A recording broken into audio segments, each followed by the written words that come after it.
I Am That by Sri Nisargadatta Maharaj. Chapter 17. The Ever-Present. Questioner. The highest powers of the mind are understanding, intelligence, and insight. Man has three bodies: the physical, the mental, and the causal. The physical body reflects his body made up of flesh and blood. The mental, his knowing and feeling and imagining. And the causal, his joyous creativity. Of course, all of these three are forms of consciousness, but they appear to be separate with qualities of their own.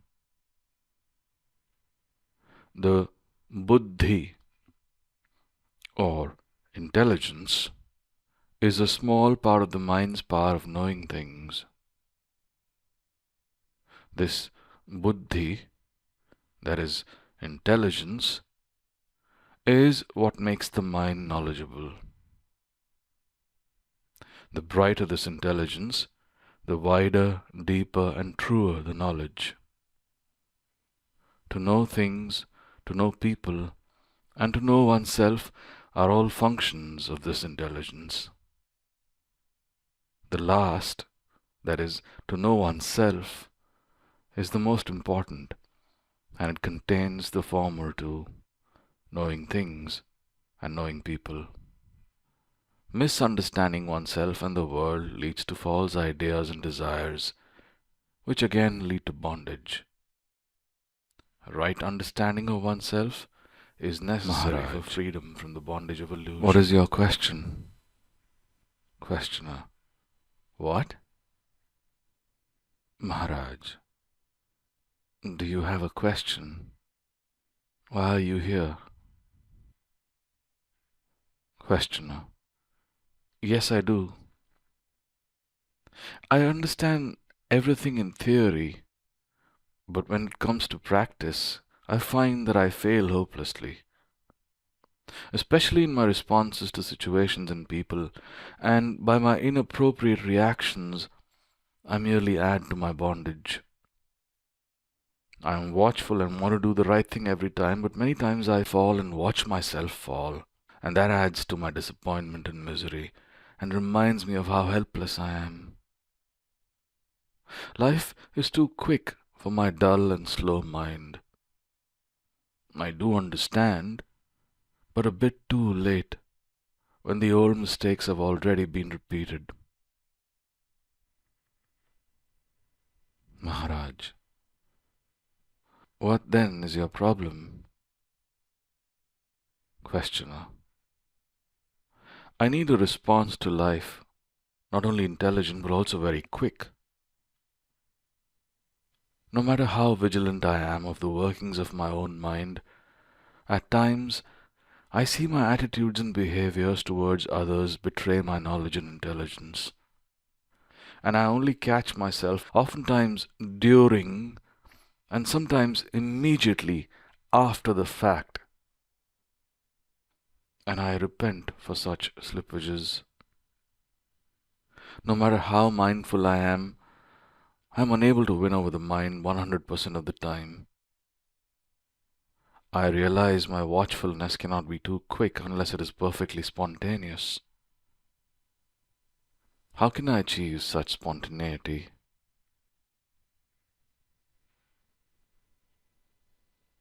Maharaj. What an astute observation. You're doing the best you can. That is all is what is in your hands. Everything happens on its own. It's the work of the inner self to dissolve the mind. But because the mind likes to stay in charge and on top of things, this process can appear to be unsettling, confusing, and ridden with such minor setbacks and disappointments. So really, there is nothing to fear for you. All is well. I don't see you going wrong anywhere. The mirror can do nothing to attract the sun. It can only keep bright. As soon as the mind is ready, the sun shines in it.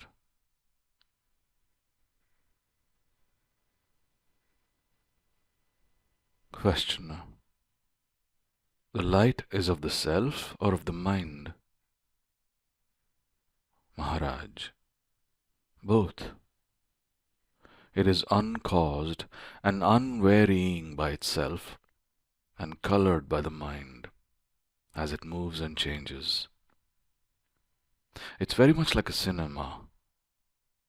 The light is not in the film, but the film colors the light and makes it appear to move by intercepting it.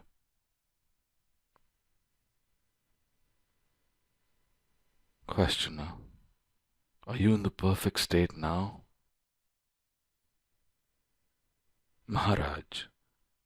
Perfection is a state of mind when the mind is pure. It's a good state, but I am beyond the mind, whatever its state, pure or impure. Awareness is my nature, and ultimately I am beyond both being and non-being. Questioner. Will meditation help me reach your state? Maharaj. Surely. Meditation will help you find your bonds, loosen them, untie them, and cast your moorings. But that's really all that's in your hands. When you're no longer attached to anything, you've done your share.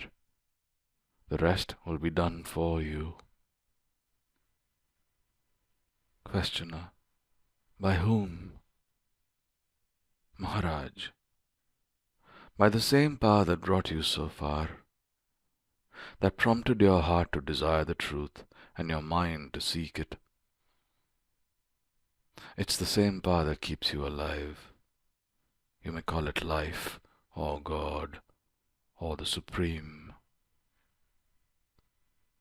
Questioner. The same power kills me in due course? Maharaj. No one is dying, because no one was born. Were you not present at your birth? Will you not be present at your death? Find him who is always present, and your problem of spontaneous and perfect responses also will be solved.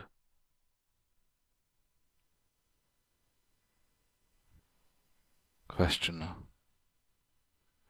Realization of the eternal and an effortless and adequate response to the ever-changing temporary events of life are two different and separate questions I have.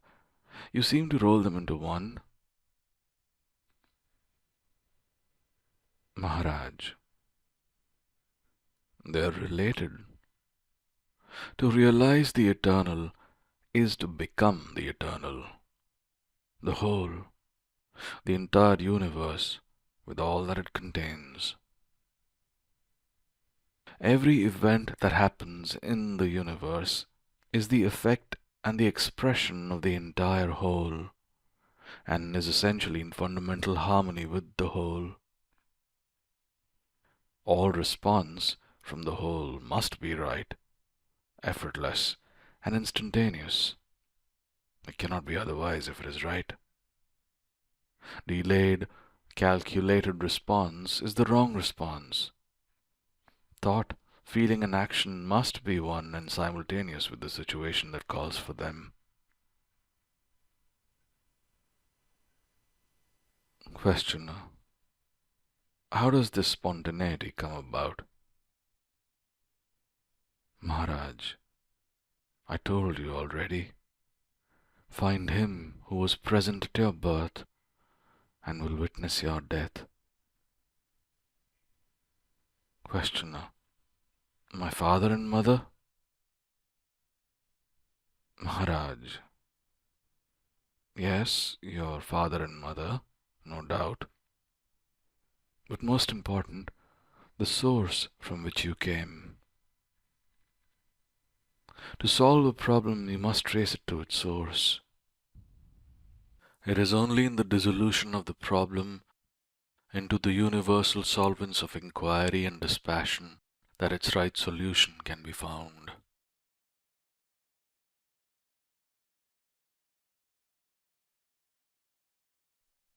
The following videos are related to this topic.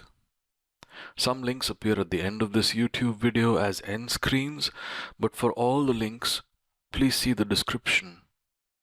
इष्ट आचार्य और गुरु की कृपा से उपासना मार्ग में चलते हुए जब भगवत कृपा से माया परीक्षा का पेपर भेजती है, बहुत ध्यान रखते हुए भी जब चूक होती है तो उसी समय ध्यान आता है कि ये क्या हो रहा है और हृदय जलता है और घटना घटती रहती है, प्रायश्चित होता है, हृदय जलता है। कोई ऐसा उपचार महाराज जी हो गए, घटित नहीं हो, घटना पूर्व में ही उसका आभास हो जाए? हाँ, इसमें एक बात यह है कि परीक्षा उसकी होती है जो पास होना चाहता है। जो फेल होके अर्पित हो चुका है उसकी परीक्षा नहीं होती। हारे को हरिनाम सुने रे मैंने निर्भर होगा। हम शरणागत हैं, हम शरणागत हैं। मैं किसी योग्य नहीं तो परीक्षा का पहले फार्म में लिखे दे रहे हैं कि मैं किसी योग्य नहीं हूँ, मेरी परीक्षा न ली जाए। आप अगर हमें चोर समझते हो तो हम पहले ही दस्तखत कर रहे हैं कि जी हाँ हैं, पतित समझते तो जी हाँ हैं। भाई परीक्षा तब ले जब हम कह नहीं हम पवित्र हैं, तो फिर आपकी पवित्रता की परीक्षा होगी। मैं सब विधि हार चुका हूँ, हे नाथ मैं आपकी शरण में हूँ। इसका कभी पतन नहीं होगा, इसकी कभी परीक्षा नहीं होगी। बिल्कुल ऐसे हो। So I went out on a bike ride one of those days that I was off from work over the holiday, and I didn't even make it, I think, a half a mile from my house, and went into a traffic circle, which was new back then for, this little town I lived in. People didn't know how to navigate these things. It was not well designed for cyclists. There was a bike lane coming in and a bike lane going out, but nowhere in this traffic circle for a bike to be, and it was very narrow. So I did the best I could navigating it, knowing that there was other traffic around me. And as I'm coming in, there's a very large SUV, like a truck-sized SUV, coming in from my right, and she was texting as she was trying to navigate this traffic circle, which was not good for me. She ended up hitting me on broadside. So the first interesting thing that I noticed that all of a sudden there was a part of my consciousness that wasn't in my body anymore. And this was kind of freaking me out because nothing in my training as a scientist, in the physical sciences anyway, had prepared me for that ever happening. We were taught that brain produces consciousness, and once the brain goes, that's it. And all of a sudden there was a part of me, my higher self or my soul, was all of a sudden outside of my body, watching the accident from like maybe 75 feet away, off on the grass, and I'm off on the side. And I had this really unusual dual view of the accident. So there was like what I called the human level of consciousness was still in my body, and that was animal survival, fear, trying to stay alive. And then that other part of me was so different. It was very calm and very loving and just very present and kind of talking me through the whole thing. Like, don't worry, this is going to be okay. It's supposed to happen this way, but you're gonna be fine. And to be able to see the accident from both vantage points was like starting to blow my mind. I was home with my daughter one day and drinking just a smoothie in the living room, and I had a history of anaphylaxis to shellfish, but I hadn't had an attack in years and years. I just kind of kept those EpiPens around obligatory, because you're supposed to, but I'd never used one. I'm in the living room and I start having difficulty breathing and swallowing, and I'm a nurse, and I was like, holy cow, this is anaphylaxis. So I gave myself my EpiPen. My son drove me to the hospital, and because you may end up having to intubate. So I'm in the hallway. I've got stridor, which is, and people are just walking around doing their thing. I'm dying give myself another shot of my EpiPen. And finally the PA looks over and is like, she's not looking so hot. They get me in a room, and at this point we don't have an IV or anything, and I'm crashing fast. Don gets there and they move me into trauma, and they can't get an IV because when you have anaphylaxis, everything kind of clamps down.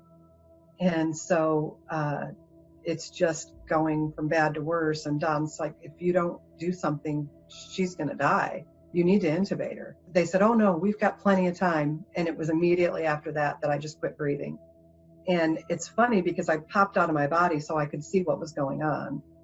And so I'm kind of watching and I'm thinking, man, who is that girl? She's pretty sick. I was so depersonalized. I didn't realize that was me. ज्यों ही आप आत्मा की खोज में अपने भीतर गहराई में उतरते हैं तो सच्ची आत्मा आपसे मिलने के लिए प्रतिशारत है, और इसके बाद जो होना है वो किसी दूसरे का करना है। व्यक्तिगत रूप से आपकी कोई भूमिका नहीं रहेगी। इस प्रक्रिया में सारी चर्चा और संदेह अपने आप ही तिरोहित होंगे, जैसे कोई व्यक्ति सोते हुए अपनी सारी चिंताओं को भुला देता है।